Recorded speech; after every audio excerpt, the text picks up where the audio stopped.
मंगल होवे हवनिया में श्री रघुवर की चरनिया में, श्री रघुवर की चरनिया में।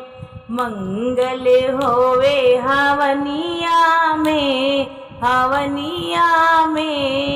श्री रघुवर की चरनिया में, श्री रघुवर की चरनिया में।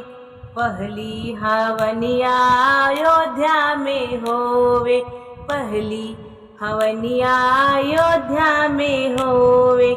राजा दशरथ की जमीनिया में श्री रघुवर की चरनिया में, श्री रघुवर की चरनिया में।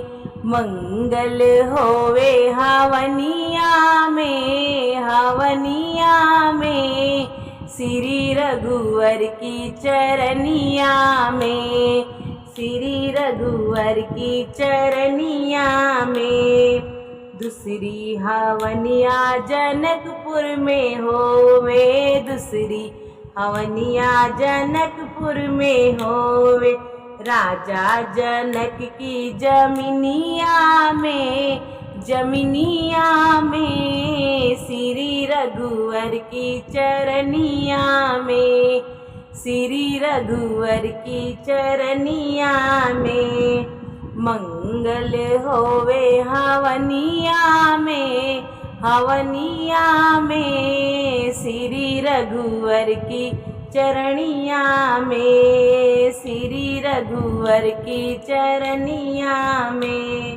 तीसरी हवनिया कावन सिंह रे होवे, तीसरी हवनिया कावन सिंह रे होवे। कावन सिंह की जमीनिया में श्री रघुवर की चरनिया में, श्री रघुवर की चरनिया में। मंगल होवे हवनिया में श्री रघुवर की चरनिया में, श्री रघुवर की चरनिया में।